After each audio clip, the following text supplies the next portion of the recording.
Hello everyone. I hope you all are doing good. Well, I'm Mrs. Stutima Vashistha and we are meeting for our social science class. In today's class, we will be taking up one of the civics chapter. So the name of the chapter is Democracy and its Institutions. All right, so in today's class, we will be talking about the following topics you can see in the board. We will be talking about what is the main features of democracy. We will be looking into the main features of democracy. Then we will try to understand what is universal adult franchise or the right to vote. And then also we will try to understand what is elections and how elections are conducted and why is it important in a democracy to hold elections. From today's class, you will be acquiring in the end of the class, you will be able to understand all the basic features of democracy, what are the main features of democracy. You will acquire knowledge about what is universal adult franchise or what is the right to vote. And also you will get to know how elections are conducted in a country. So let's begin with the class.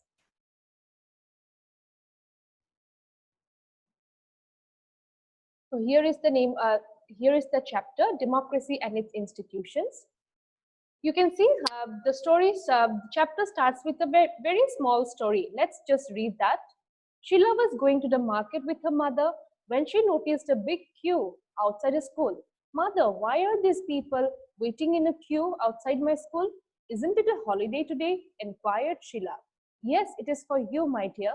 These people are waiting for their turn to cast a vote, not to attend school, replied Sheila's mother. Why do people vote, mother? Asked Sheila.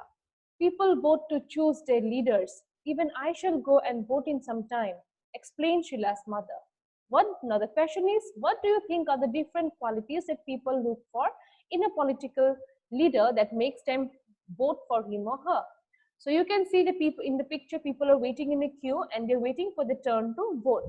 Now here we are going to understand why people needs to vote, like to whom they will vote and what are the qualities that we need to see in a political leader. All right, so let's take a very a simple example.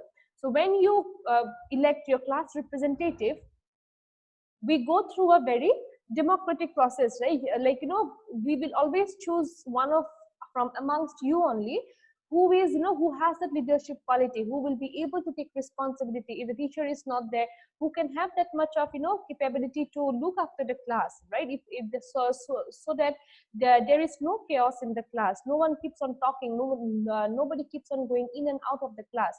So similarly, we also, when we, in terms of country also, when we go for voting, we also look certain qualities in a leader. In a leader, like a leader should be able to take the responsibility of a nation. He or she should have a voice, right? Or he or she should be able to speak for the common people for who has elected him or her. Then a leader should have the quality of, establishing good relations with others also. So these are the basic, very simple qualities that we look in a leader. So let's start with the basic features of democracy. So the main basic feature of democracy is what? It is where people elect their leaders, right? An ideal democratic setup is the ultimate goal that many societies strive to create and preserve. So democracy is the ultimate goal which every society wants to get, all right? So it should allow extensive representation and participation of people. And in a democracy, there should be representation and participation of people. It's not that power is given only in one person or in one hand. Rather, power should be, it should be the people who will choose the leader, all right? And also it will be the people who has the power. If that leader is not working for them, the common people has the power to bring that person down again. So in a democracy, there is representation and participation of people, of common people. An ideal democratic setup should be able to check manipulation of power by the few people. So it is we usually see, right? When power comes to somebody's hand, they try to misuse it, right? Now, so that people cannot misuse it, democracy allows that. People will not be able to, nobody, even the highest authority will not be able to misuse the power. How? We have elections, In intervals, elections are held. So if in a 5 years term we see that this government is not working for us, fine, next time election we're not going to vote for you, you will be dethroned, like your power will be taken away from you. So that is why in a democracy the common people has the power to put a check, all right, how the government is functioning.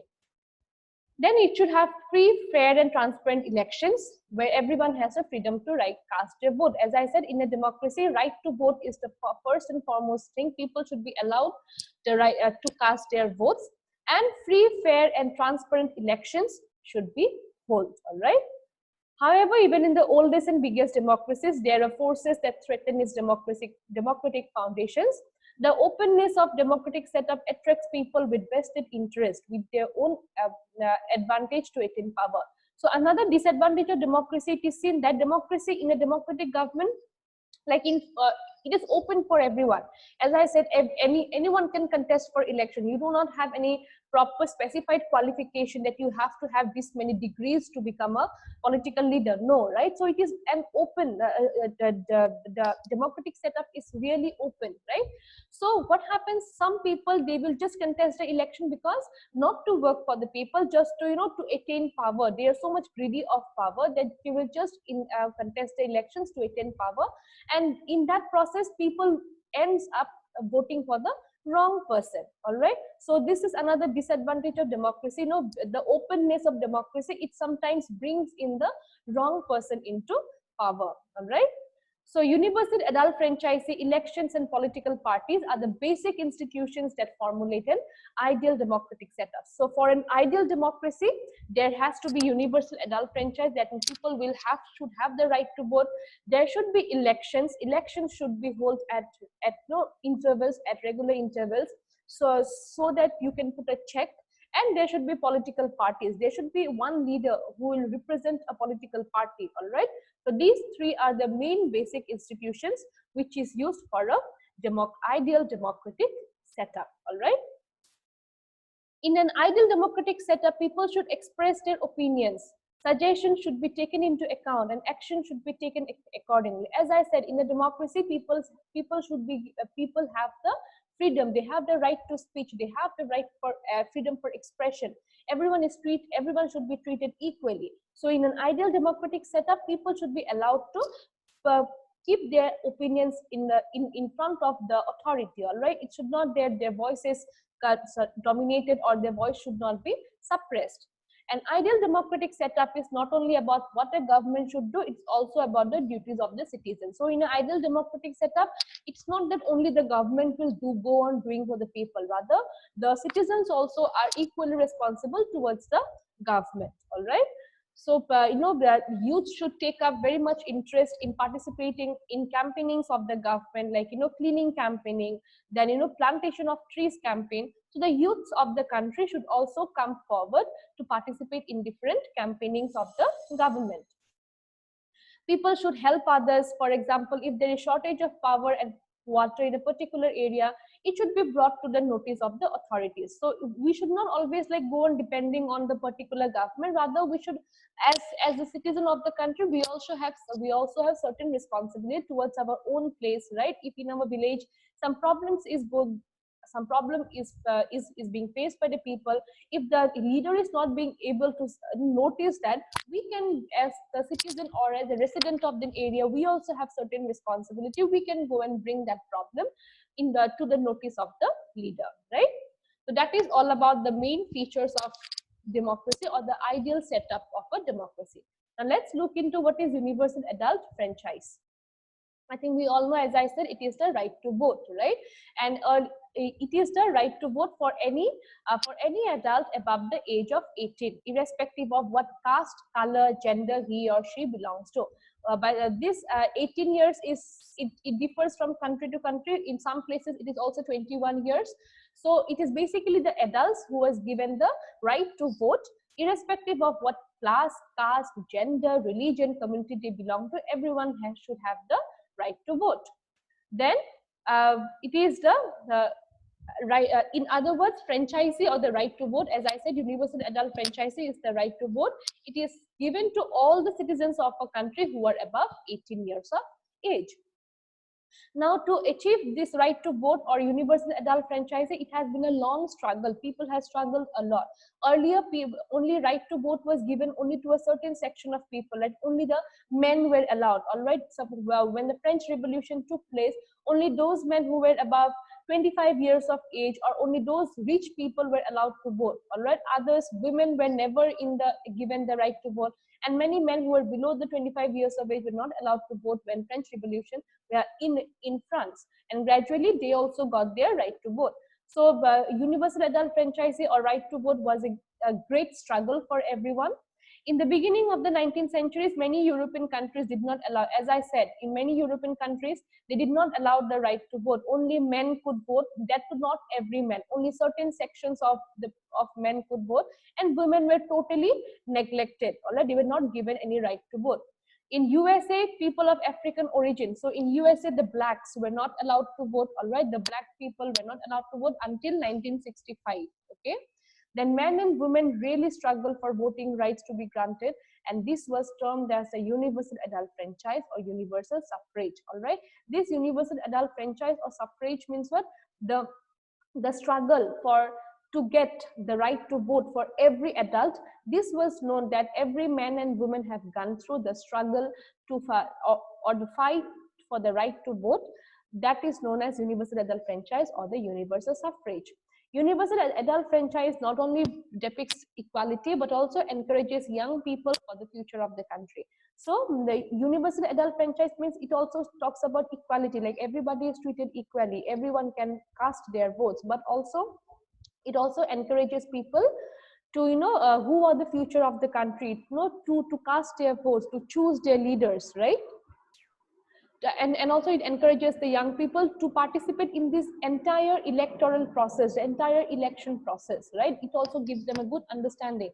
It helps to bring in power a government that has been chosen by the people of the country. So as I said, right to vote, when there is right to vote, that is a basic feature of democracy, that it is the people who will choose the leader of a country. All right. Now let's look into elections. I think we all keep on hearing about elections, right? Now what is elections? Now election is a process in which people choose their leaders or their representatives, right? And as we know, elections are held partially, like after one term, 5 years, a government will rule. Then again, elections will be held. If people are not liking their work, they will be overthrown from their power, and another government will come to power, right? So this is known as elections. Now, why elections are held? So that you can put a check on the government, as I said, so that incoming when a government comes to power for 5 years, they might think that okay, we are now all in all, we can do anything now, so that their functioning can be put a check. That is why periodically elections are held, so that nobody can misuse their power. All right, and so that the same government does not come to power over and over again. Now, what is the importance of elections? Why do we need elections? I think we have understood why do we need elections, because elections, it is the expression of the public. All right, it is the public's desire whether they want this government or whether they don't want this government. All right, and also people choose their leaders. Elections are held because the ball is in the court of the common people. They will choose the leaders, right? And also elections are held so that too much of freedom is not given to those people who were elected. Like for if you elect them forever, like no time period, they will become too powerful, right? They can do whatever they want, so they will not work for the people who has voted them. So that is why we need elections. All right, and a free and fair election should be there. Only when free and fair elections takes place, it marks the progress of a country. It shows the progress of a country. Now, how are elections conducted? So election is always contested between political parties. I think you know that, right? And it is contested between two or more people for one position or seat, right? Competition has to be there between, there has to be two people or more who will be participating for contesting for one seat only. So people who contest elections are known as candidates. So we all hear, right? He is this party candidate. He is that party candidate. So those people who contest the elections, they are known as the candidates. Now these candidates belong to a particular party, all right. The political party which gets the maximum number of votes forms the government. As I said, that political party which will get the maximum number of votes, that party will form the government. It is also called the ruling party, and that party which will win, that is also known as the ruling party, all right. When some individuals not belong to any party contest elections, they are known as independent candidates. They again, you will hear during elections, it will say that they are independent candidates. What are independent candidates? That means they are not from any parties. They do not have any parties. They are independently, they are contesting the elections, all right. Now, who holds the elections? Now, who is responsible for conducting elections? It is the Election Commission, all right. So, in India, the task of or the entire process of conducting elections, it is given to this independent constitutional body, which is known as Election Commission. The Election Commission looks after the entire election process, all right. The president appoints the head of the Election Commission, who is also known as Chief Election Commissioner. So now you got to know who conducts the election. It is the Chief Election Commissioner who is appointed by the President of the country. Now, what is the responsibility of the Chief Election Commissioner? It is the responsibility to conduct free and fair elections all over the country, all right? And all parties who wants to contest election, they have to register their party's name with the Election Commission, all right? They will have to get their party registered with the Election Commission. Now, how election was held? Earlier, election was held in the form of in the form of ballot paper. I think you have heard about ballot paper, right? Like, no, there will be it's a paper where the name of the party will be there and the name of the leader, the candidates will be there, and whoever wants to vote for whom, they will just put their vote there. But that kind of ballot paper was not very fair. People could people could easily change the votes. Those people who will be counting the votes, whoever government they want to come into power, they might easily change the vote. It was not a fair kind of voting. So that is why, and when ballot paper was there, some were also forced to vote for the party that person that the person favors, all right. So that is why ballot paper was not a very convenient type of voting. So that, and after that came the secret ballot. Secret ballot is what you will just write in a paper, like a vote will be in a paper, and you will put it in a box. Nobody will know for whom you have voted, all right. So that is known as secret ballot, all right. So in the ballot paper, it was seen that unfair practices was taking place. So that is why after that it led to the formation of a new system, which is known as secret ballot. It is the predominant feature of election in a democratic country, and now we all follow the secret ballot system. In secret ballot, person's vote is secret. Nobody will know. They will just put it in a box. They will vote it, and the paper goes into a box, and nobody knows for whom that person has voted. But now we do not use paper. Instead of paper, we are using EVMs, that is the electronic voting machines. You can see here. So the party's symbol will be there, and against that party symbol, you will have buttons. You just need to press the button and your vote is casted and your vote gets counted, all right. So as a result, so now instead of secret ballot paper, we are using EVM machines, all right. So the secret ballot was first used in Australia in 1856, all right. This process of secretly writing and putting it in a box, this was first used in Australia in 1856, all right. But now, as I said, there is no secret ballot paper. Now it is EVMs, the electronic voting machines, which in the machine there will be the name of the candidate and the symbol of the party, and there will be buttons beside that. You just need to press the button, all right. So India is a vast country, and to make process of elections easy and accessible, the country is divided into different constituencies. Now see, when elections take place, the country is divided into small constituencies, like small units, all right. And from each constituency, there will be one leader, there will be one representative, and they will vote and they will contest the election from their own constituency, all right, and which roughly comprises the same number of people, and from each constituency there will be almost like the same number of people, all right, and the candidates choose their electoral constituencies from where they want to contest the election, and the candidates will choose from which constituency they want to contest the election, all right. So constituencies means what? The country is divided into small units, small places, all right, and from each place there will be leaders, there will be people representing, all right. So that is all about election commission, about secret ballot paper, EVM machines. Then what is constituency? Now what is electoral roll? Electoral roll is the list of the citizens who are eligible to vote in an election. Now there might be your name has to be there in the voting list. That is known as the electoral roll. Now if suppose you are not eligible now for to cast your vote, but if there is no electoral roll, anybody can come and say, okay, I'm 18 years old, I want to cast my vote. So but that will be again unfair, right? So that is why electoral roll means it is a list of all the candidates who of all the citizens who are eligible to vote in an election, all right. And the electoral roll is prepared depending on the constituency and from each constituency will have separate electoral rolls, all right. As I said, the candidates there will be separate candidates from each constituency. Similarly, from each constituency also there will be separate voters, okay. So that is all for today's class. So in today's class, we have learned about many new things. Initially, we got to know about what is the main features of democracy, right? Then we got to know how universal adult franchise, how people fought for the right to vote, right?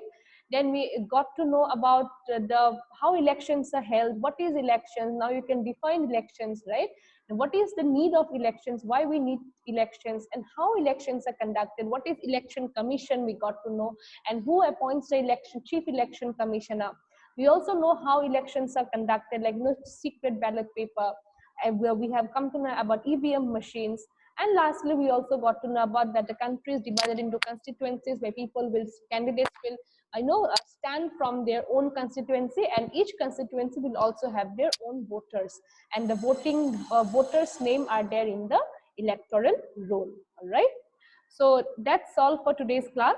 Students, I hope you have, this class was very useful for you. You have learned some new things from today's class. With that, we come to the end of today's class. If you have any doubt, please let me know. And till then, everyone take care and stay safe. Thank you, everyone.